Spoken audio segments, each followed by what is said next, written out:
इसके अंदर अब ये तो अपना हो गया कि निश्चय ही प्राचीन भारतीय भाव की चार महान शक्तियां। चार शक्तियों के अंदर सबसे पहली है आध्यात्मिकता, दूसरी है प्रचंड प्राण शक्ति, विलक्षण,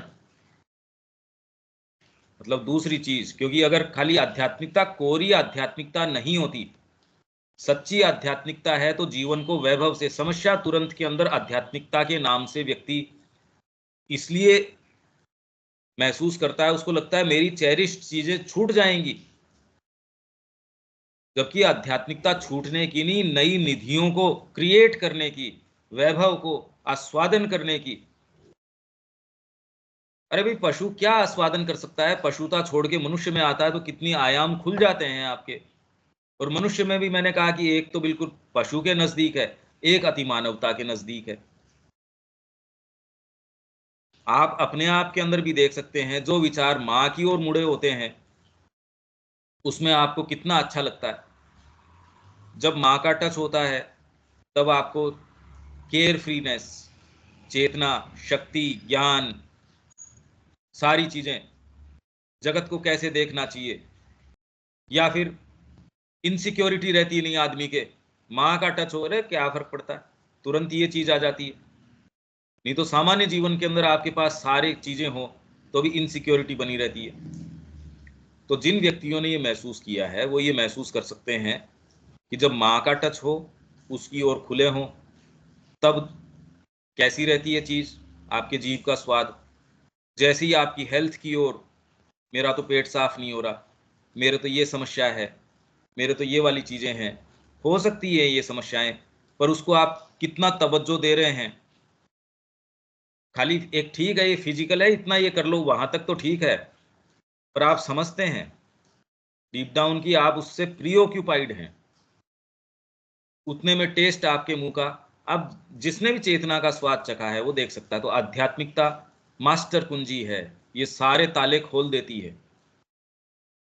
और भारतीयता ने, भारतीय कह रहे हैं, कोई इंडिविजुअल की नहीं कह रहे, उसमें पूरा देश चला है, वैभवशाली तरीके से चला है। ये नहीं कि ये सारे पलायन करके जंगल में चले गए, कभी नहीं, है ही नहीं ये बात।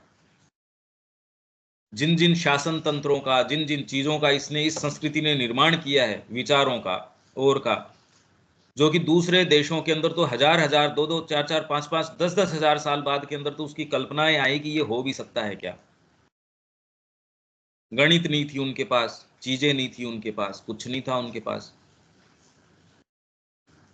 तो ये वॉइड में से आ गया, शून्य में से आ गया ये जीरो, जो आप विज्ञान की इतनी बड़ी ये गाल बजाते हो, ये बिना इन सारी चीजों के आ गया।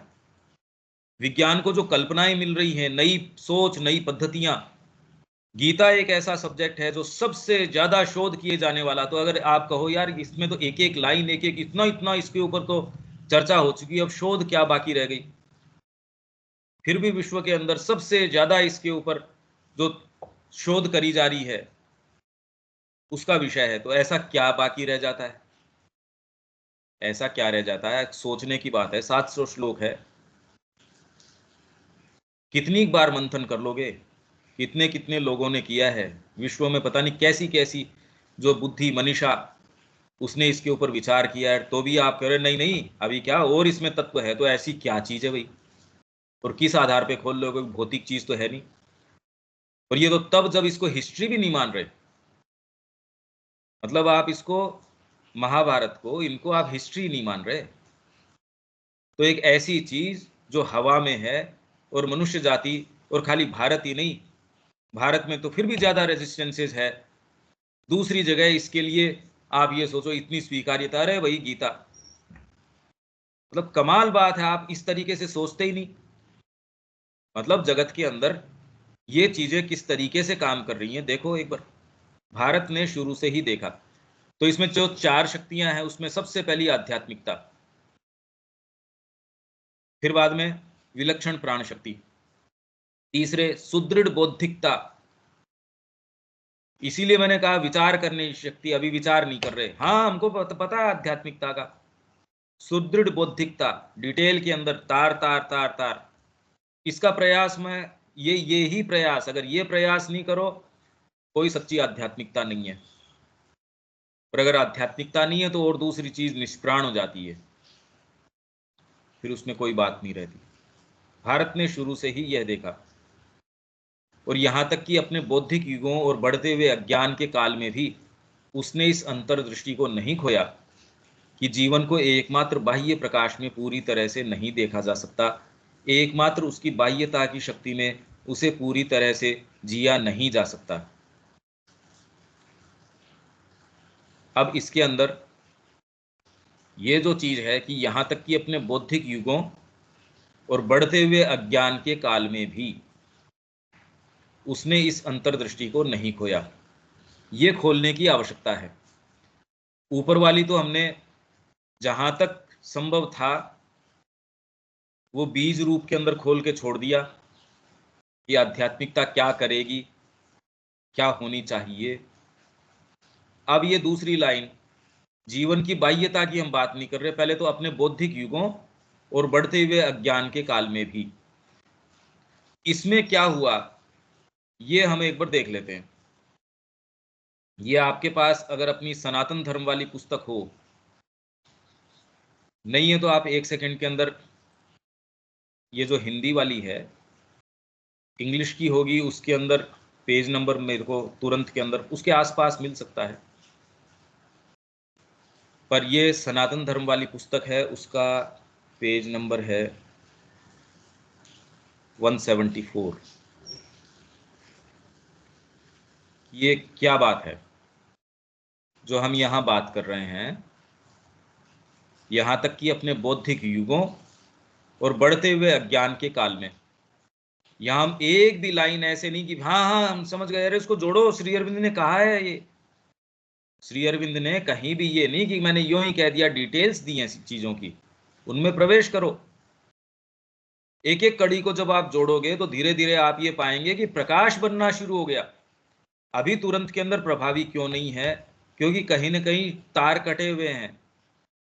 अज्ञानता चमत्कार साधित नहीं होने देती। गहराई से यदि आप चीजों को समझते हो, वास्तव में उसका एक अपना प्रकाश है, एक्चुअल में आपके जीवन में कार्य होना शुरू हो जाएगा। अभी जीवन में कार्य इसीलिए नहीं हो रहा, इसीलिए नहीं हो रहा कुछ भी। तो ये 174 के ऊपर है। इसी चीज को मैं कुछ कि ये क्या बात है। भारतीय धर्म ने परम सत्य के विषय में बौद्धिक या पारमार्थिक धारणाओं को कभी एकमात्र केंद्रीय महत्व की वस्तु नहीं समझा। भारतीय धर्म ने परम सत्य के विषय में बौद्धिक, हाँ भी हमने तो खाली पुराण लिख दिए या फिर अपने उपनिषद लिख दिए, जीवन से इसका कोई संबंध नहीं है। मेरे को अगर शिप बिल्डिंग करनी है या मेरे को कोई खेत का उपकरण तैयार करना है, उसमें तो ना कभी ऐसा नहीं, एकदम परफेक्ट। खेत के अंदर मेरे को जुताई कैसे करनी है, उसका उपकरण क्या होगा, हर फील्ड का उपकरण इतना बिल्कुल परफेक्ट। ऊंटों के साथ मेरे को कैसे व्यवहार करना है, उससे खेती कैसे करनी है, बैल के साथ क्या करना है, गो संवर्धन किस तरीके से करना है, एक एक चीज में एकदम परफेक्ट। अगर आध्यात्मिकता इस डिटेल में नहीं जाती तो वो आध्यात्मिकता निरर्थक है। वर्तमान में हम ही लोग हैं जो आध्यात्मिकता को इस चीज से काट के कहते थे बिल्कुल अलग। हमने काट दिया इसको, इसलिए जीवन में अब इंतजार करते हैं कि आध्यात्मिकता कब क्रियारत हो। जबकि कॉमन अंडरस्टैंडिंग ये है कि आध्यात्मिकता का और आपके व्यापार का क्या संबंध। बिल्कुल कर सकते हो, छोटी से छोटी चीज आध्यात्मिक हो सकती है और बड़ी से बड़ी चीज बिल्कुल ईगो के लिए हो सकती है, और है ज्यादातर। तो बात तो शिफ्ट उस चेतना के अंदर है, कैसे कर रहे हो। परम सत्य के विषय में बौद्धिक या पारमार्थिक धारणाओं को कभी एकमात्र केंद्रीय महत्व की वस्तु नहीं समझा कि भाग जाओ यहां जीवन से, पारमार्थिक अदरवर्ल्डली इस जगत को छोड़ो, कभी नहीं। मैं तो बार बार ये कहता रहा हूं, जीवन में वैभव आपके अपने ऊपर केंद्रितता है, वो देखो आपको कैसा लाचार कर देती है। छोटी छोटी चीज के अंदर मेरा तो साहब पेट ही नहीं साफ हो रहा, लाचार कर देगी ये। अगर आपके थोड़ा सा टच माँ का प्राप्त हुआ तो आप कह रहे चुप रहो, ये बातें करने की नहीं है। इसलिए माँ अपनी प्रार्थना के अंदर कहती है, what A sovereign royalty, not to have a thought about oneself. क्या सोवरेन रॉयल्टी, यानी खाली सारे दिन आओ मेरे साथ मेरे हेल्थ की चर्चा करो, आओ मेरे साथ मेरे इस चीज की, मेरी परिवार की, मेरे इसकी, मेरे व्यापार की, आओ मेरे से इसकी। आप उसमें कोई उसका निष्कर्ष भी नहीं चाहते। आप तो खाली उसमें जो चाहते हो वो आपकी वाइटल खूब सजग है, वो क्या चाहती है।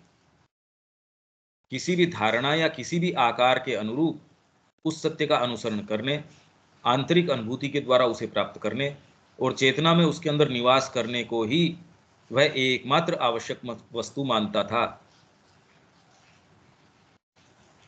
एक मत या संप्रदाय मनुष्य की वास्तविक, हाँ,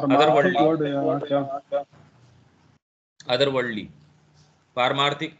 यहाँ सुकृत करोगे तो अगला जन्म ठीक हो जाएगा, यहाँ अच्छा करो तो, इसलिए आर्चर ने ये आक्षेप लगाया, अरे इस जीवन को तो ये गौण मानते हैं, बाद में तुमको ये स्वर्ग मिलेगा, अगला जन्म तुम्हारा बढ़िया होगा। अरे इस जन्म में क्या किया?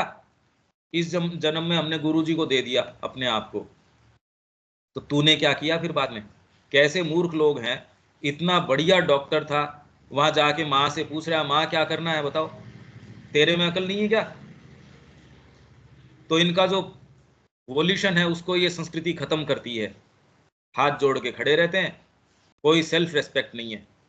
कार्ल मार्क्स ने लिखा है, कार्ल मार्क्स ये लिखता है कि भाई जितनी तकलीफें इस संस्कृति को दी गई है विश्व में और किसी को नहीं दी गई। पर अब जिस तरीके के ये लोग हैं, अब ये तो हाथ तो गंदे इनको ब्रिटिशर्स को करने पड़े और कोई किसी को करने पड़ते, इसलिए अब क्या कहें कि इससे ज्यादा और निकृष्ट क्या हो सकता है कि एक सबला को, जो गाय है कामधेनु, उसके पांव पकड़ लेते, एक बंदर है उसको हनुमान कह के उसके पांव पकड़ लेते। इससे घटिया जाति तो धरती पे हो नहीं सकती। इसलिए इनके साथ जो भी इसने अत्याचार हुए करने के ही थे। कार्ल मार्क्स कह रहा है, इसी किताब के अंदर अपन ने उसका दिया है। ये तो कॉमनली विचार थे भारतीय संस्कृति के बारे में, और आज हमारे चेंज नहीं हो गए। हम में से कोई सा ये न मान के बैठ जाए कि हमारे विचार चेंज हो गए। समय आएगा तो हम भी वही बातें कहेंगे। जो ये कह रहा है हाँ आध्यात्मिकता समझ में आ गई, अगर आप इसमें प्रवेश नहीं कर रहे, डिटेल्स के अंदर नहीं जा रहे, आपको इतना ये चीज अभिभूत किए हुए नहीं है कि आपको हेल्थ कैसे ध्यान में आ सकती है, कोई भी दूसरी चीज कैसे ध्यान में आ सकती है, आप तो चला चला के ये कह रहे चलो हेल्थ की बात करते हैं। तो कुल मिला के केंद्रीकरण चेंज, पारमार्थिक मतलब अदरवर्ल्डली, कि भैया इस जन्म से मेरे को नहीं, परमार्थ के लिए, परम अर्थ के लिए, सुप्रीम मेरे को इससे क्या, तो आप अरे इससे, अरे यहां से मतलब नहीं है, भजन का साथ ले लो वो आगे काम में आएगा, यहां तो कितनी भी कमाई करो ये कोई इंपॉर्टेंट नहीं है। तो वो कह रहे हैं यार इस जगत को जिसमें जी रहे हो उसकी तो इंपॉर्टेंस आपको है नहीं, जो जगत आपने देखा नहीं सारे दिन उसी के ऊपर पिले हुए हो, क्या संस्कृति है ये? अरे पर इसके साथ ये दलील दो कि जब आप इस भौतिक जगत के ऊपर इतना ध्यान नहीं दे के ऐसे निर्माण कर दिया आपने, विज्ञान में टॉप मोस्ट, जीवन की पद्धतियों में टॉप मोस्ट, मतलब आपके परिवार का जो सिस्टम है धीरे धीरे वो इसके ऊपर कर रहे हैं। भाई हमारा परिवार तो वो तो देख ही रहे हैं पश्चिम में किस स्थिति तक आ गए। तो ये चर्चा की हो क्या रहा है, ये चर्चा का तो विषय है ही।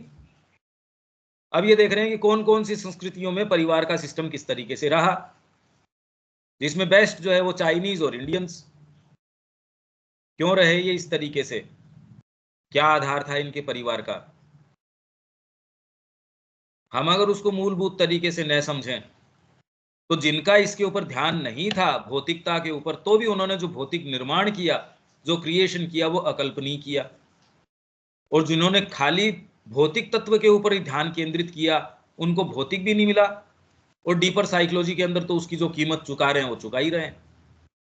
आत्महत्या तो एक ऐसे है जैसे सब्जी मंडी गए, सब्जी खरीद के लेके आ गए, किसी को धीरज है ही नहीं इस चीज का कि छोटी छोटी चीज के लिए आप ये देख रहे हो कि कहां हम जा रहे हैं।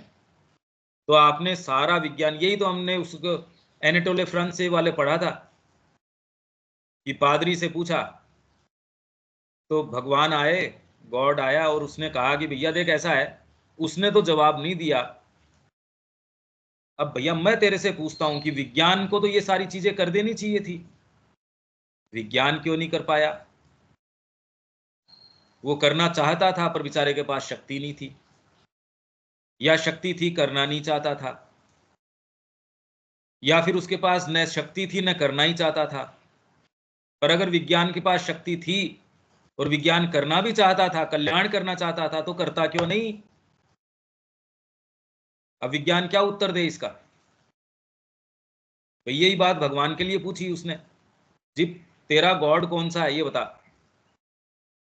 क्या तो उसके पास शक्ति नहीं है तो वो इंपॉर्टेंट है, करना तो चाहता है, शक्ति नहीं है तो इंपॉर्टेंट है। शक्ति है करना नहीं चाहता तो परवर्स है। पर बेचारे के पास न तो शक्ति है न करना चाहता है, तो इंपॉर्टेंट भी है परवर्स भी है। और उसके पास शक्ति भी है करना चाहता भी है, तो करता क्यों नहीं? जगत की स्थितियां ऐसी क्यों? World is in a mess. Father जवाब दो इसका। अब वो फादर ने तो बेचारे ने क्या जवाब दिया होगा, वो फिर वैसे ही अपने पांव ठोकते हुए चला गया होगा अपने चर्च के अंदर। तो श्री अरविंद ने कहा मैं मजाक कर रहा था, उन्होंने सार्कास्टिक तरीके से लिया इसको, कि वो घूमते घूमते आ गए कि मैंने इतने दिन जवाब इसलिए नहीं दिया कि यार मैं ये देख रहा था कि इसको क्या दें, पर अब मेरे को ये मन में आई कि विज्ञान ने तो खूब जोर शोर से ये कहा कि मैं सारा कल्याण कर दूंगा। तो अगर वो चाहता है तो, पर वो करता नहीं, चाहता तो है कल्याण करना, करता नहीं। मनुष्य जाति का कल्याण तो हुआ दिखता नहीं। समस्याएं तो भयंकर रूप से बढ़ गई अगर आप देखना जानो तो।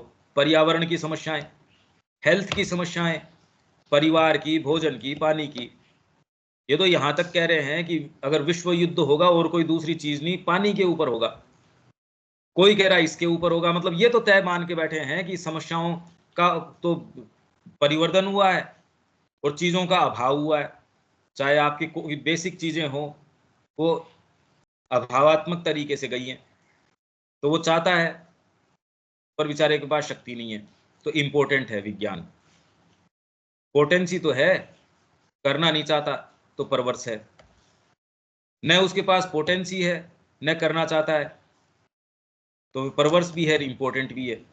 पर विज्ञान के पास शक्ति भी है जीवन का कल्याण करने की, और विज्ञान करना चाहता भी है, तो कर क्यों नहीं रहा? कर क्यों नहीं रहा भाई? पीड़ा तो इतनी भयंकर रूप से हो गई, जितनी साइकोलॉजिकल पीड़ा आप सो कॉल्ड डेवलप कंट्रीज में देखते हो, वैसी तो आप अफ्रीका के अंदर देखते नहीं, जिनको आप बारबेरिक कहते हो, अनकल्चर्ड कहते हो। जितना ही आप इस शिक्षा को, जो सो कॉल्ड शिक्षा है, उसने क्या चीजें पैदा करी है देखो आप। विज्ञान ने आपको किस मुहाने के ऊपर लाके खड़ा कर दिया देखो आप। उसके गैजेट्स से डी एडिक्शन करने के लिए वो दूसरे सेंटर्स बना रहा है, जिसमें सारे सामने आके ये कह रहे हैं भाई, ये बार बार इसके मस्क के, इलोन मस्क के जो इंटरव्यूज हैं वो सामने आ रहे हैं। वो कह रहा है भाई बड़े खतरनाक चीज है। अरे तू ही तो पैदा कर रहा है यार। पर समस्या ये है कि ऐसी चीजें हैं जो इनको मोहरों के रूप में काम में ले रही है। तो ये आक्षेप भारतीय संस्कृति के ऊपर लगाया जाता है कि ये बौद्धिक रही, जीवन में इसका कुछ है नहीं। ठीक है, इन्होंने पुराण लिख दिए, वेद लिख दिए, उपनिषद लिख दिए, बुद्धि की चीजें हैं, ये साहित्य लिख दिया, जीवन में तो पंगु हैं। अरे पैसा लूट के ले गए तुम यहां से। 1800 कुछ तक के, 1700 कुछ तक के ये डेटा हैं कि जीडीपी यहाँ की दुनिया के अंदर टॉप मोस्ट। यहां से जो पैसा लूट के लेके गए, वहां से इनकी जो ये यूनिवर्सिटीज हैं, येल है और है, वो सारी इस पैसे से बनी। और कुछ पैसा इनके गिल्ट फीलिंग ये थी, अरे यार इतना मरते टाइम चलो इसका एक टुकड़ा फेंक देते हैं, उस टुकड़ों से इनके कितने कितने जो ये चर्चेज हैं और हैं वो बन गए। तो यहां से मतलब ये इतना खराब देश था जहां न बुद्धि है न इतने, एकदम अनकल्चर्ड है। तो भाग भाग के शॉर्टेस्ट रूट इंडिया का ढूंढने के क्यों प्रयास कर रहे थे? क्या ढूंढने आ रहे थे यहाँ? किस लिए आ रहे थे? फिर भी आक्षेप, इसमें भी समस्या नहीं है। पर हमारे रूप में जो लोग बैठे हैं, वो देखो हमारा धर्म बड़ा साइंटिफिक है। ये कह के आप अपने को लज्जित कर रहे हो। शिव जी के ऊपर दूध चढ़ाना बड़ा साइंटिफिक है। साइंस प्रमाणित करेगा आपकी ये चीजों को। हम में खुद में अकल है नहीं, न हमको इसकी कोई सरोकार, हमको एक को भी इस चीज से सरोकार नहीं कि भारत क्या है उसको जाने, और इतना अंदर से हमारे ये ललक नहीं है, मतलब ये आपको इतना प्रभावित नहीं करता, अरे इसके लिए जीवन दे दो, क्या है जीवन में हमारे, है क्या वैल्यू तो ये प्रदान करेगा, ये वाली बात नहीं है। तो ये जो आक्षेप चले आ रहे हैं, आज भी चले आ रहे हैं। पारमार्थिक धारणाओं को कभी एकमात्र केंद्रीय महत्व की वस्तु नहीं समझा। किसी भी धारणा या किसी भी आकार के अनुरूप उस सत्य का अनुसरण करने, आंतरिक अनुभूति के द्वारा उसे प्राप्त करने और चेतना में उसके अंदर निवास करने को ही वह एकमात्र आवश्यक वस्तु मानता था। एक मत या संप्रदाय मनुष्य की वास्तविक आत्मा को विश्वात्मा या परमात्मा के साथ अविभाज्य रूप में एक समझ सकता था। दूसरे, मनुष्य को सारतत्व में तो भगवान के साथ एक, पर प्रकृति में उससे भिन्न मान सकता था। तीसरे, ईश्वर, प्रकृति और मनुष्यस्थ मतलब मनुष्य के अंदर उसमें निवास करने वाला व्यष्टिगत आत्मा को सत्ता की तीन नित्य भिन्न शक्तियों के रूप में स्वीकार कर सकता था।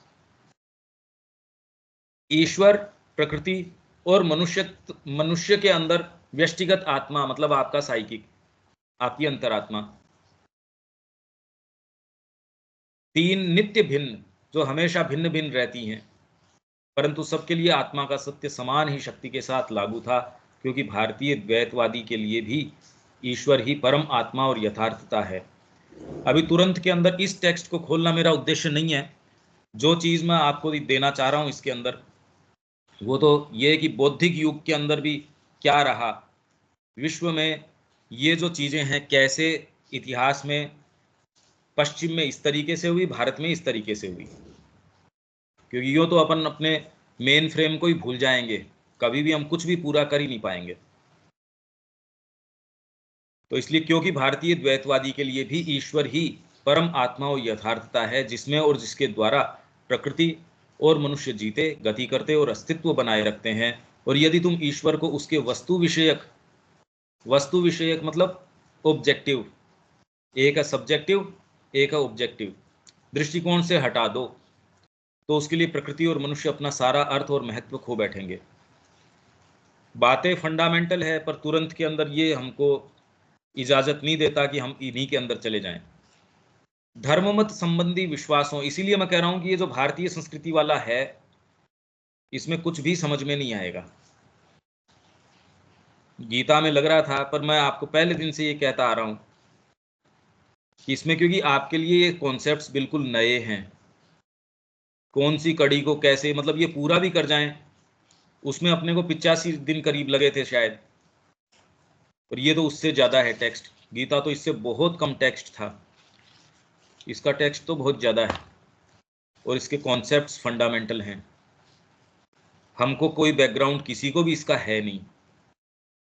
क्या कहें भारतीय संस्कृति, भारतीय धर्म है क्या, सनातन धर्म क्या है, करता क्या है, किस आधार पे खड़ा है, कौन कौन सी चीज़ें, ये प्रश्न न तो हमने किए न कहीं श्री अरविंद के अलावा इसका उत्तर मिलता।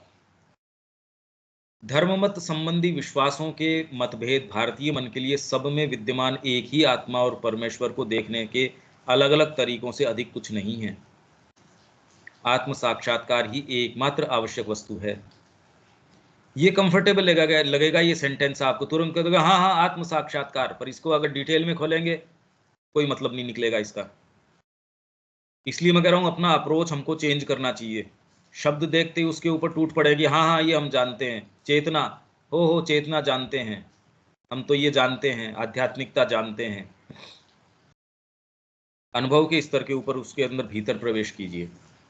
अंतस्थ परमात्मा की ओर खुलना, अनंत में निवास करना, सनातन को खोजना और उपलब्ध करना, भगवान के साथ एकत्व प्राप्त करना, यही धर्म का सर्वसामान्य विचार और लक्ष्य है। यही आध्यात्मिक मोक्ष का अभिप्राय है। यही वह जीवंत सत्य है जो पूर्णता और मुक्ति प्रदान करता है।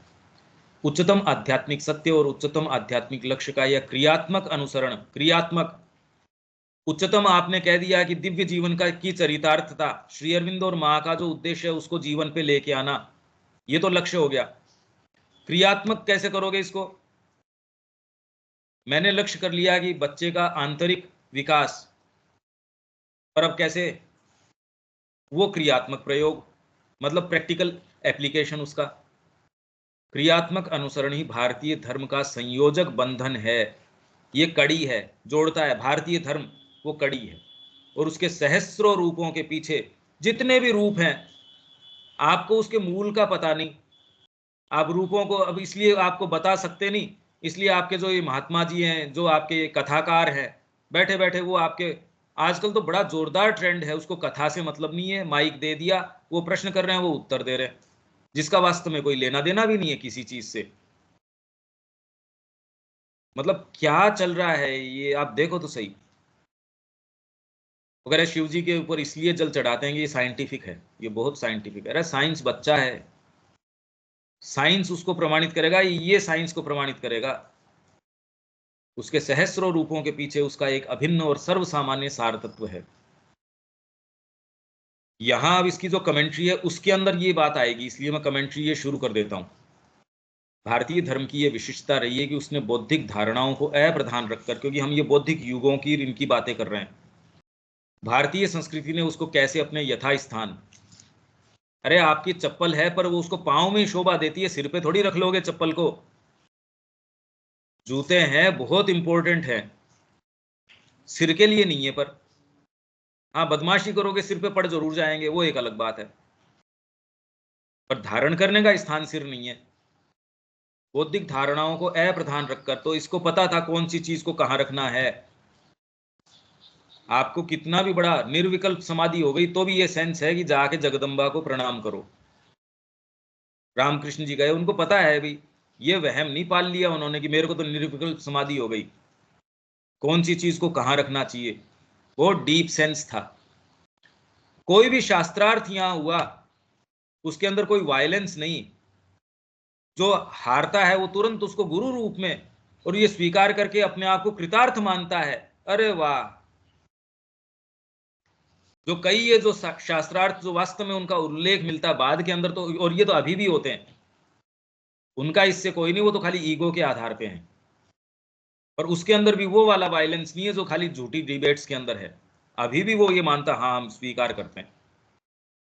अब तो खैर कोरा वाग्विलास है, यदि कहीं है भी तो प्रयास करते हैं ये, कुछ जो वैदिक स्कूल्स हैं वो कोशिश करते हैं इस वाद विवाद का, चर्चा परिचर्चा का।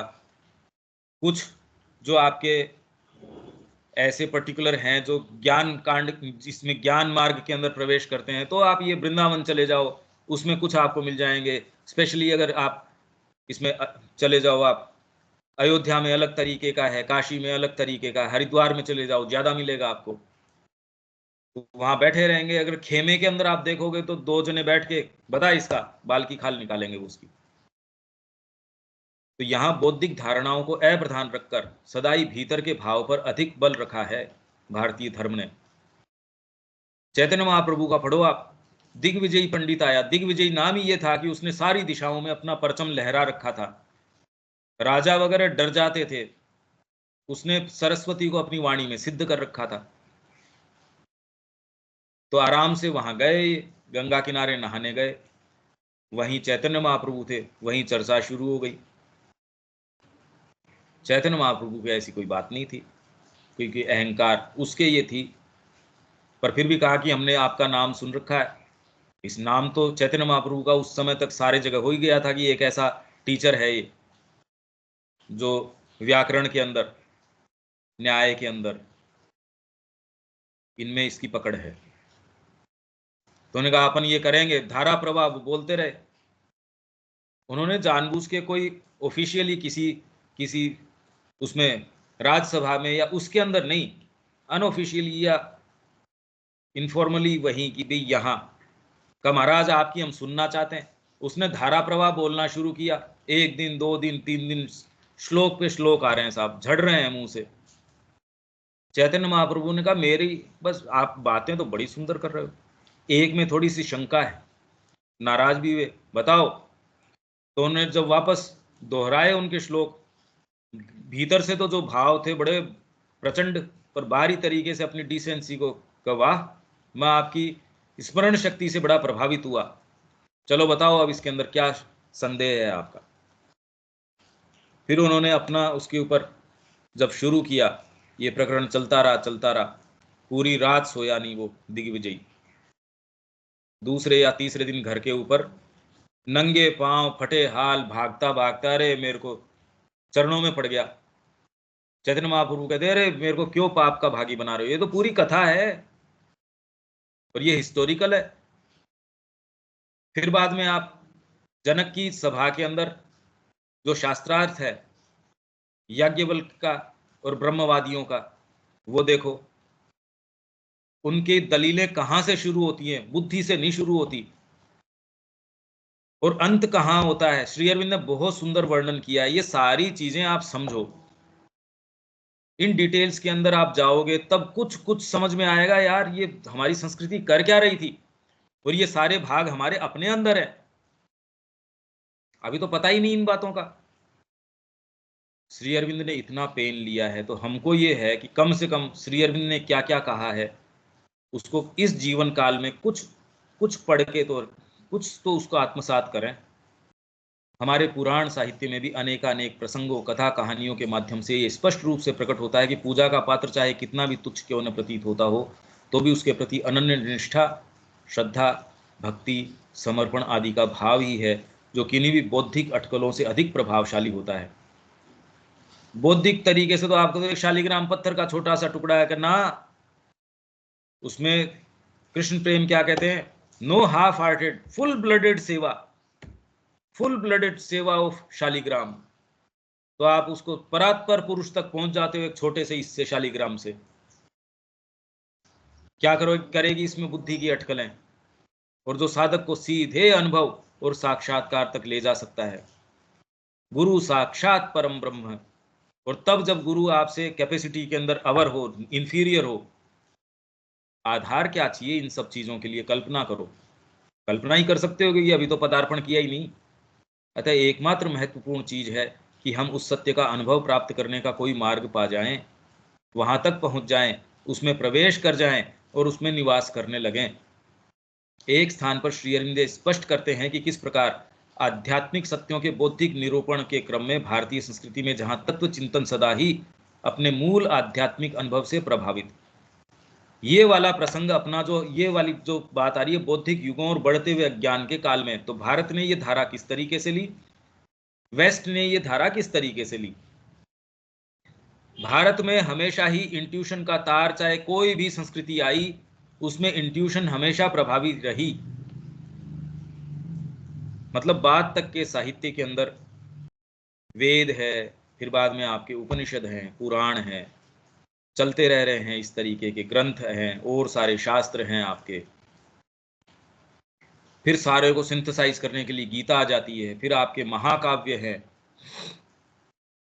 गीता उसी का एक अंग है, आपके महाभारत का अंग है, या एटलीस्ट उसको इस तरीके से गूंथा है कि वो अपने गहनतम चीजों के अंदर भी मेन फ्रेम की याद दिला देती है। गहन से गहन आप विश्व रूप का दर्शन दे रहे हो, बीच में कह देंगे संजय ने उसको धृतराष्ट्र को ये कहा, तो तुरंत आपको ये बता दिया कि हम किस मेन फ्रेम के अंदर बैठे हैं, क्योंकि युद्ध के अंदर तो थे नहीं वो। फिर आपके रामायण है, फिर कालिदास का है, वो सारा क्या है ये। श्री अरविंद कह रहे हैं इसने भारत का निर्माण किया। तत्व चिंतन मूल अनुभव से विच्छिन्न होने के कारण बौद्धिक विलास ही अधिक रहा है। कहां? पश्चिम की संस्कृति में। अब ये फर्स्ट हैंड तो हमको अनुभव है नहीं इन बातों का कि भारत में क्या रहा और पश्चिम में क्या रहा। ये तो खाली श्री अरविंद बता रहे हैं इस तरीके से, क्योंकि भारत का जो साहित्य या जो इतिहास, सबसे पहले जो भारत ने अपना इतिहास लिखा वो तो मजूमदार ने लिखा। ये भारतीय विद्या भवन ने पब्लिश कर रखा है, 11 वॉल्यूम शायद होने चाहिए इसके, मोटी मोटी किताबें हैं। उसमें भी ये आप सारा पढ़ लो, कुछ भी बात निकल के नहीं आती उसमें, सही फैक्ट्स भी निकल के सच्चे अच्छे तरीके से नहीं आते। वे लिखते हैं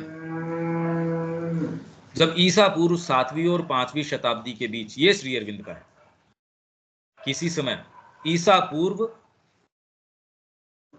7th से लेके 5th सेंचुरी BC के बीच किसी समय पूर्व और पश्चिम दोनों भागों में लोगों ने ज्ञान को बौद्धिक रूप देना प्रारंभ किया। मतलब जो इंट्यूशन है वो धीरे धीरे अब बौद्धिकता के अंदर आना शुरू हुआ। यह सत्य पूर्व में बना रहा। पश्चिम में जहां लोगों ने बुद्धि को ही सत्य की खोज करने का एकमात्र या उच्चतम साधन मानना आरंभ कर दिया। पश्चिम में, वेस्ट में बुद्धि को एकमात्र साधन मानना शुरू कर दिया। यह ज्ञान क्रमशः लुप्त होने लगा, परंतु वहां भी यह निरंतर पुनः लौट आने का प्रयास करता रहा। नियो प्लेटोनिस्ट्स, प्लेटोवादी, नव प्लेटोवादी, प्लेटो ने कहा, फिर बाद में जो नियो प्लेटोनिस्ट थे वो इसे पुनः ले आए थे, और अब ऐसा लगता है कि नव हेगेलवादी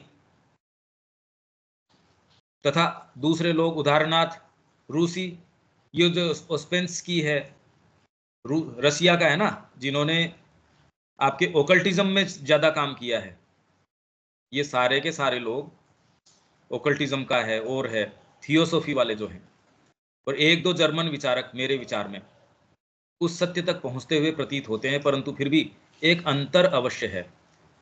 तो ऐसे कुछ लोगों ने कोशिश करी फिर से उसको लाने की, पर फिर भी भारत में इसने जो रूप लिया या मोड़ लिया उसमें, और पश्चिम ने में जो मोड़ लिया उसमें अंतर है।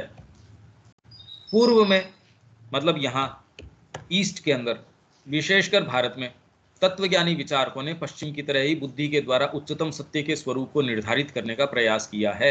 बुद्धि के द्वारा, गीता में बुद्धि का ही प्रयोग तो है, पर कोरी बुद्धि थोड़ी, ये कितना गहरा अनुभव है, डायरेक्ट परसेप्शन है स्पिरिचुअल उस चीज का, और वो आज भी उतना ही प्रामाणिक है। कैसे कैसे लोगों ने उसके ऊपर अपनी टीकाएं करी हैं, टिप्पणी करी है, और फिर भी आज वैसी की वैसी फ्रेश है। और माँ कह रही है श्री अरविंद की लेखनी प्राप्त करके तो अब इसका मैसेज और डिसाइसिव हो गया और लॉन्ग लास्टिंग हो गया। परंतु पहले तो उन्होंने मानसिक चिंतन को सत्य की खोज के यंत्र के रूप में सर्वोच्च स्थान नहीं दिया। मैं माँ के सामने हूं, मैं, मेरी बुद्धि की क्या वकत है उसके अंदर। यहां तो अनुभव को सर्वोपरि, कोई उसके अंदर क्वेश्चनिंग है ही नहीं।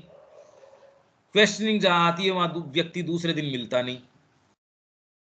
ये तो अभी भी देख सकते हो आप, व्यक्ति कहता मेरे को ये बात समझ नहीं आ रही, दूसरे दिन से वो जुड़ता ही नहीं, दिखता ही नहीं वो कहाँ गया, क्योंकि वो अपनी कोई चीज को सब्ड्यू ही नहीं कर पा रहा। कोई हायर चीज है उसके प्रति, उसके अपने नोशंस हैं, तो यंत्र के रूप में सर्वोच्च स्थान नहीं दिया है। बुद्धि को ऊपर नहीं बिठाया है, यहां सिर पे कभी नहीं बिठाया। तू जिस काम की है वहीं रहे, अभी तू केवल गौण स्थान प्रदान किया है। प्रथम स्थान सर्वदा ही आध्यात्मिक अंतर्भास, इंट्यूशन, ज्ञान प्रकाश, रेवलेशन, और आध्यात्मिक अनुभव, स्पिरिचुअल एक्सपीरियंस, निर्विवाद तरीके से स्वीकार करते हो आप। मां के सामने कोई बोलने की हिम्मत है? श्री अरविंद जो कह रहे हैं वो अंतिम वाक्य है, किसी कोई बोल सकता है क्या उसके अंदर? नहीं। आप कोई भी कॉन्स्टिट्यूशन बनाओ या कोई नियम विधान बनाओ, हायरार्की बनाओ, कोई भी आप कंपनी है या कोई भी है, एक समय के ऊपर दंड विधान के आधार पे थोड़ा तो चुप रख सकते हो, बाकी तो आप विद्रोह को रोक सकते हो क्या? पर ये कोई विद्रोह वहां आश्रम में हो सकता है मां की उपस्थिति में? कभी नहीं। वो तो निर्विवाद स्वीकृति है। मां कह रही है तो कल्याणकारी है ही, व्यक्ति स्वयं अनुभव करता है। आप ये सोचिए कि गुरु की, आचार्य की, ऋषि की उपस्थिति मजबूर कर देती है आपको भीतर से, कितनी जबरदस्त ताकत है उसके अंदर। आज जो स्थितियां हैं, एक ऋषि अगर यहां मौजूद हो, ये स्थितियां हो ही नहीं सकती। और जो बौद्धिक निर्णय इस सर्वोच्च प्रमाण का खंडन करता है उसे अमान्य ठहरा दिया जाता है। इसलिए भारत में कोई भी अनवैदिक चीज है उसको निकाल के बाहर कर दिया जाता है।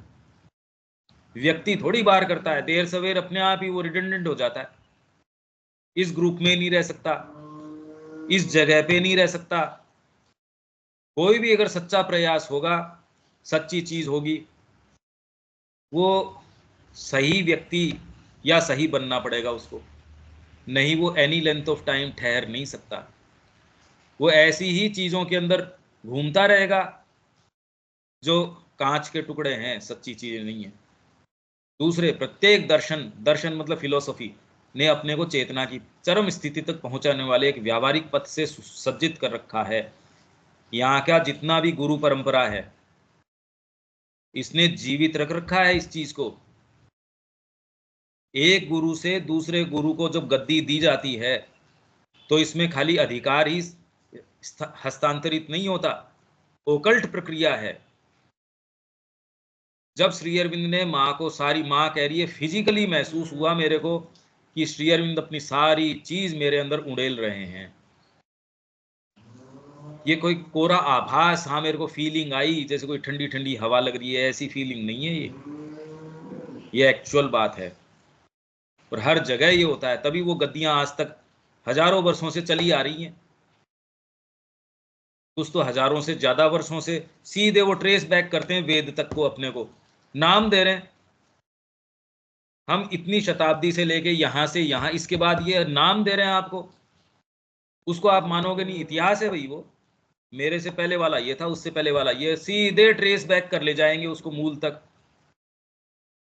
सोचो आप कितना बड़ा इतिहास है हमारा, उसको हम मानते नहीं। इतिहास की कितनी बड़ी यहाँ महत्ता है, ये तो आप कहीं भी चले जाइए, बही रखने का सिस्टम है। हरिद्वार में जाओ आप, मरने के बाद आप वहां नोट करवाते हो इसकी मृत्यु हो गई, वहां ये व्यक्ति आया था। यही बात आपके, आप चाहे यहाँ चले जाओ, केदारनाथ में चले जाओ, बद्रीनाथ के अंदर चले जाओ, आपके परिवार का सारा खाता वहां मिल जाएगा। इतिहास के प्रति ये कितने सजग हैं, ये अकल्पनीय चीज है। समझो आप इस चीज को, पहुंचाने व्यावहारिक पथ से सज्जित कर रखा है, जिससे कि चिंतन के द्वारा भी यदि कोई आरंभ करे तो भी उसका लक्ष्य मानसिक चिंतन से परे की किसी चेतना तक पहुंचना ही होता है। अभी हम चर्चा तो सारी किस आधार पे कर रहे हैं, बौद्धिक तरीके से कर रहे हैं, पर ये सारे विजुअलाइजेशंस जो देना बौद्धिक नहीं है, ये इंट्यूटिव हैं ये सारे के सारे। ये जितना वर्णन हो रहा है, बौद्धिक वर्णन आप खुद पढ़ के देख सकते हो, और या आप उसी टेक्स्ट को किस व्यक्ति ने कैसे डील किया ये देख सकते हो। आप इस टेक्स्ट को 4 जनों ने किस तरीके से डील किया है, ये तो आप तुरंत देख सकते हो कि अरे इसमें इंट्यूशन है, इसके अंदर कोरी बौद्धिकता है। प्रत्येक दर्शन संस्थापक, वैसे ही वे लोग भी जिन्होंने उसके कार्य को या पंथ को जारी रखा, एक तात्विक विवेचक के साथ साथ एक योगी भी रहा है। तो एक का दूसरे के पास, मैंने अपनी मशाल दूसरे को दी, ले बेटा तू आगे लेके चलना, तो वो खाली कोई तत्व विवेचक और मेटाफिजिशियन ही नहीं रहा, वो एक योगी है। क्योंकि अपने भीतर की चीज सामने लेके आया, कुछ तो लेके आया, कुछ उसको मिल गई, हस्तांतरित हो गई। इसलिए गुरु परंपरा आज भी चली आ रही है। एक सेकंड में गेट बंद करता हूं।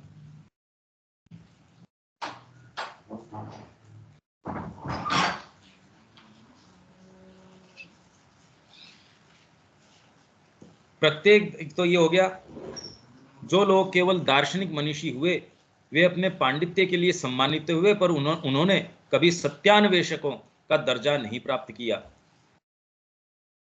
ठीक है, इसने कई चीजें लिखी हैं, पर रियल तो इसके पास जाओ। और जो दर्शन आध्यात्मिक अनुभव के पर्याप्त रूप से शक्तिशाली माध्यमों के रूप में नहीं बन पाए, वे मर गए। ये बातें यदि आप इतिहास में प्रवेश नहीं करो, कौन से वालों की बात श्री अरविंद कर रहे हैं, आपको सेंस होना चाहिए इसका। यूं कह दो हम आध्यात्मिकता समझ गया और मैं इसकी मास्टर कुंजी जान गया, कैसे जान गए? अगर ये डिटेल, ये इतिहास मैं नहीं जानूं तो मैं अप्लाई कहां करूंगा, उस कुंजी को खोलूंगा किससे? मेरे को चाबी मिल गई, भवन का पता ही नहीं, ताले का पता ही नहीं, खोलूं किसको? हाँ जी मेरे पास चाबी है, रखे रखो अपने पास। क्योंकि आध्यात्मिक अन्वेषण और सिद्धि के लिए वे सक्रिय नहीं थे। पश्चिम में ठीक इसके विपरीत घटित हुआ, भारत में तो ये हुआ, और आज तक। हाँ, मनीषी कौन थे? क्या बौद्धिक रूप में जो विवरण प्रस्तुत करते थे वे मनीषी कहलाए क्या? मनीषा बौद्धिकता आपकी, जो चीजों के सत्य के अंदर प्रवेश तो करती है, वो अपना ग्रंथ लिख देगा। भाई आज आप ये देखिए कि जो ये था ना तानसेन, कि कैसा, मतलब वो गाएगा तो कह रहे बारिश होनी शुरू हो जाएगी, प्रकृति के अंदर चेंजेस आ जाएंगे। वो उस विषय के ऊपर कहेगा, बड़ी प्रामाणिक बात कहेगा, पर उसको ये सेंस है भैया हाथ जोड़ के ना, मेरे गुरु की मेरी बराबरी है क्या? हरिदास जी हैं, मैं उनके तो नाखून के बराबर नहीं हूं। क्यों? इसलिए नहीं कि उनको कोई ज्यादा संगीत आता है, क्योंकि वो जिस चीज से जुड़े हैं, मैं तो उनकी पांव के नाखून के बराबर नहीं हूं। कोई आपके खूब ओकल्टिस्ट है, जानता है, मतंग ऋषि है साहब, बता गए शबरी को तेरे यहां ये आएंगे, तो भी ये नहीं भगवान स्वयं आएंगे। भगवान गए वहां साहब, ये कच्छा उनको पता था, तो दूसरा गए रे ये तो इनको तो पता ही नहीं। इंट्यूशन बिल्कुल अलग चीज है। आप इलोक्वेंट हो नहीं हो, आप खूब व्याख्याएं जानते हो नहीं जानते हो, क्या मतलब उसका? आध्यात्मिकता एक बिल्कुल अलग चीज है। भीतर निवास कर रहे हो या नहीं कर रहे? तुरंत इसलिए ब्रह्मवादी जो जनक की सभा के अंदर याज्ञवल्क्य और उनके बीच के अंदर जो बात श्री अरविंद ने ये उदाहरण दिया है, वहां से जो जो मीमांसा शुरू होती थी, तत्व मीमांसा, वाद विवाद इससे नहीं शुरू होता था आप क्या जानते हो ना, आप क्या हो, आपको आपके ज्ञान का जीवन में आपने आस्वादन क्या किया। ये आप सारे कह रहे हैं हाँ हम आध्यात्मिकता हम जानते हैं, तो कर क्या रहे हो? नहीं इसमें तो ये नहीं ये नहीं, अरे यार आंख क्यों मोड़ते हो इससे? इसका मतलब आप जानते नहीं। जानना किसको बोलते हैं? फिर मैं कह रहा हूं कि अरे ये वाली तो यही तो बात हम कह रहे थे, पर ये तो फर्क पड़ गया इस बात में, इस बात में तो पूरा ही फर्क पड़ गया। तो ये कह रहे हैं कि जनक की सभा में ब्रह्मवादी और ये दिग्विजय पंडित क्या मनीषी हुए? ना, हो कह सकते हैं अगर उसने कोई लिखा हो। न्याय के ऊपर कई लोगों ने लिखी। चैतन्य महाप्रभु के समय उनका एक दोस्त था, तो नाव के अंदर जा रहे थे, उसने कहा मैंने एक कोई ग्रंथ लिखा है। पहले तो बताया नहीं। चैतन्य महाप्रभु ने अपना जो एक ग्रंथ जिसके ऊपर वो टीका लिख रहे थे, वो उसको खुले मन से अपनी टीका बतानी शुरू करी, और वो ज्यों सुनता जाए, पहले तो उसने अपने मन के दुख को रोक नहीं पाया, पहले तो रोके रखा और बाद के अंदर आंसू चलने शुरू हो गए, जोर जोर से रोना शुरू हो गया। चैतन्य महाप्रभु ने कहा मैंने कोई गलत बात कह दी क्या? क्या बात हो गई? क्या नहीं नहीं आपकी गलती नहीं है इसके अंदर। क्या तो क्या बात है बता मेरे को। कहता मैंने अपनी टीका लिखी आप वाली के सामने, तो मेरी तो कोई, आपका तो सूर्य का प्रकाश है, आप जो लिख रहे हो, आपने जो टीका लिखी है ये तो सूर्य का प्रकाश है, मैंने लिखी है वो तो इसके कोई तुलना में है ही नहीं। चैतन्य महाप्रभु का अच्छा यही बात है? अरे यार मतलब बता, इसके लिए तू इतना परेशान हो रहा? वो पोथी वहां गंगा के अंदर विहार कर रहे थे, नौका के अंदर, उसमें छोड़ दी, चली गई वो, खत्म। ये आदमी की मतलब स्तर देखो आप।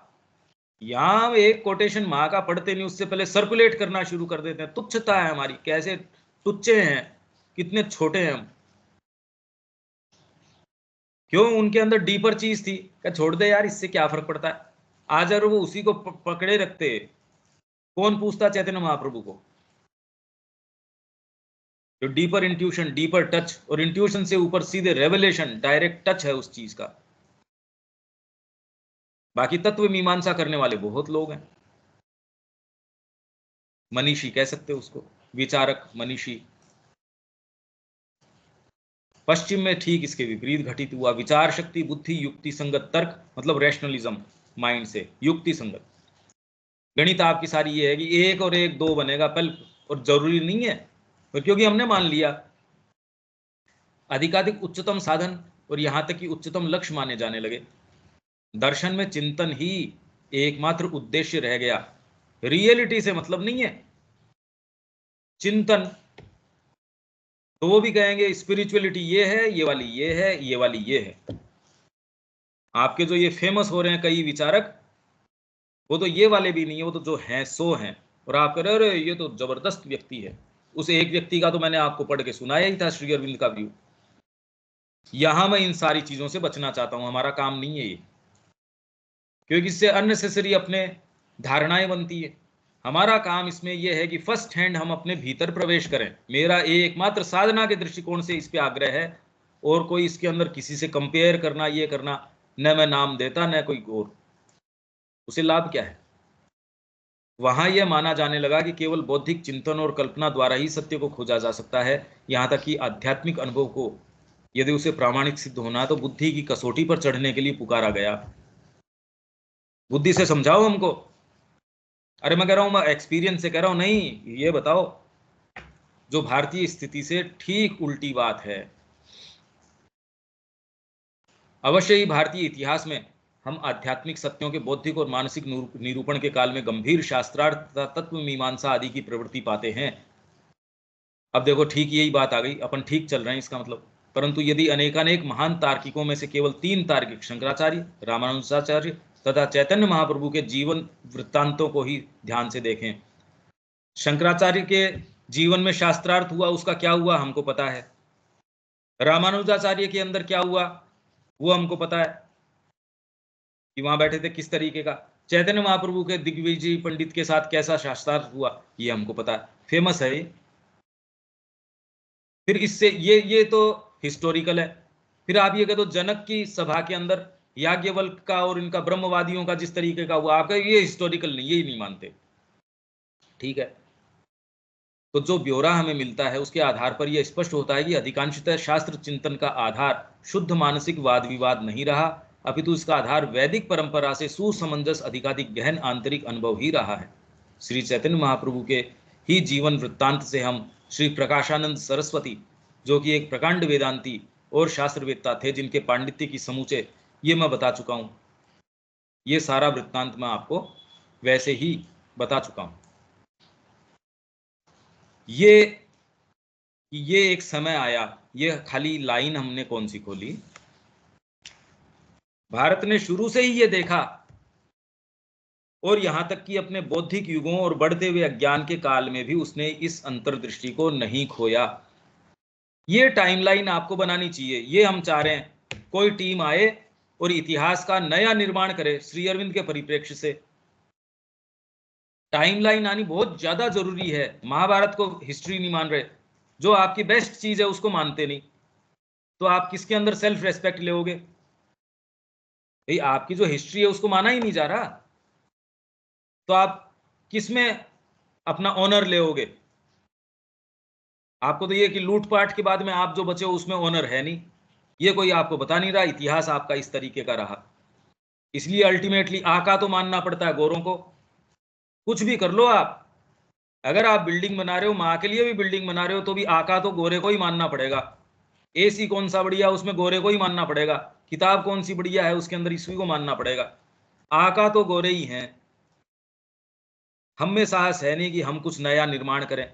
अगर इतिहास में प्रवेश नहीं करते तो भविष्य का निर्माण भी नहीं कर सकते। विवेकानंद जी ने बिल्कुल क्लियर कट ये बात कही। श्री अरविंद ने पूरे विश्व की इतिहास का, भारतीय संस्कृति के और की बहुत गहरा प्रवेश किया है। हमारे लिए एक नया क्षेत्र है, इसलिए मैं रोक के चल रहा हूं इसको। एक एक शब्द को कितना खोल सकते हैं, और अनंत खोल सकते हैं, कोई लिमिट नहीं है इसकी। पर ये तब खोल सकते हैं जब आपके पास ये कुछ हो, सौदा हो। नहीं तो हाँ, हमको आध्यात्मिकता का पता है, खोलो क्या पता है। यहां हमको रोकना पड़ेगा। कोई प्रश्न इसमें दीपक जी? कुछ क्लैरिटी तो आती है क्या? अभी तो वैसे बीज रूप के अंदर नई नई चीजें आ रही हैं, ये तो कभी हुआ ही नहीं इस तरीके का। बहुत अच्छा लग रहा है। लेकिन इसके अंदर अंदर अंदर की जो सवालें होती है उसके लिए हमें और सुनना पड़ेगा इसे, लेकिन बहुत अच्छा लग रहा है। पहली ही तो लाइन है, पहली ही लाइन है ये तो। इसीलिए मैं तो बार बार कह रहा हूं कि इसमें फ्रेश हो जाओ, एकदम फ्रेश तरीके से कैसे हम इसको ले सकते हैं, क्योंकि आपके लिए तो नया है ये सारा का सारा। तो मैं कह रहा हूं इतने साल से मैं कंटिन्यूअस ये काम कर रहा हूं, और आज भी मैं डेली ऐसे चमत्कृत महसूस करता हूं, अरे यार इसमें प्रवेश किया, कुछ कुछ प्रवेश किया, कुछ किया, कुछ किया। बहुत आनंद आता है इसमें। ये मन में आता है, देख करने का काम है, ऐसी कोई टीम हाथ के अंदर हो, इतने सौदे हैं करने के, मैं कह रहा हूं आओ ट्रेनिंग लो, कोई जिसमें जो फील्ड अच्छा लगे और उसमें अपने जीवन को झोंक दो। साधना करने की आवश्यकता नहीं है, साधना तो पीछे पीछे चलेगी। भगवान श्री अरविंद आपके पास खुद खड़े होके आपको गाइड करेंगे, आगे एक शब्द क्या होने चाहिए वो बताएंगे। साधना और किसकी करोगे अलग से, वो तो हाथ पकड़ के लेके चलेंगे, आप जो चीज करोगे वो करवाएंगे आपसे। रविकांत जी, आप कुछ कहना चाहेंगे?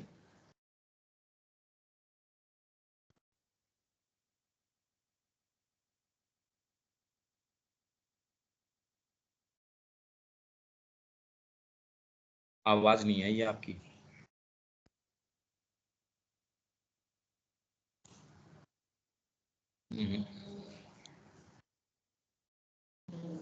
आज कोई दिक्कत है एनी हाउ। विवेक,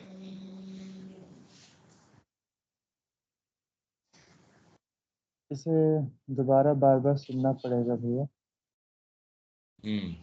उसके बाद देखते हैं। अब जैसे गीता में मैंने आपसे ये कहा कि कमेंट्री को फटाफट पढ़ जाओ, वैसे ही अब मैं ये कह रहा हूं कि अपनी जो भारतीय संस्कृति है उसको फटाफट पढ़ जाओ और मंथन करो। ये जो पूरी किताब है उसको पूरी को फटाफट पढ़ जाओ, उसकी कमेंट्री पढ़ जाओ, और जब जो किताब अपनी आए उसको फैलाने का, उसके ऊपर चर्चा करने का, मतलब जो भी उसके ऊपर कर सकते हो, जैसे जैसे आए उसके ऊपर अपना शुरू कर दो, ये प्रैक्टिकल हो जाए। शबिया जी, कोई बात कहना चाह रहे हैं आप संक्षेप में? अभी नहीं भैया। ये आपको इसका कुछ है या एक नया है ये?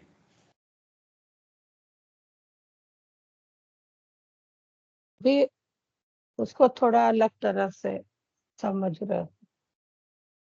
बहुत, इसमें तो प्रवेश करने का मतलब गोल्ड माइंस है ये, हीरे जवाहरात बिखरे पड़े हैं। श्री अरविंद ने जहां लेख नहीं रख दी, आप सोचो तो सही, मतलब किस चीज में कह रहे, इसमें शायद ये हो जाएगा, मैं कह रहा हूँ हीरों से आपकी मुट्ठी भर जाएगी। हीरे भी चलो कुछ नहीं है, इसमें तो ऐसी चीजों से मुट्ठी भर जाएगी। क्यों व्यक्ति इससे इतना ठिठकता है, मेरे को ये समझ ही नहीं आती। जितनी चर्चा करो उतना आनंद आता है। दूसरे के लिए प्रैक्टिकल नहीं है तो तू तेरा प्रैक्टिकल लेके रख, मेरे को नहीं चाहिए ऐसा प्रैक्टिकल। जीवन में तकलीफ पाता रहूं, उससे तो ये वहम ज्यादा बढ़िया है। श्री अरविंद ने जिस जगत का निर्माण किया, हम तो उसके पहले, हमारा बर्थ राइट है, हमारे माँ बाप हैं, उनके जगत में हम निवास नहीं करेंगे तो और कौन निवास करेगा? साहस करो और उसमें निवास करो, उसके लिए जो आवश्यक है वो करो, बस। यहाँ विराम देते हैं, कल मिलते हैं। जय श्री राम। जय श्री राम।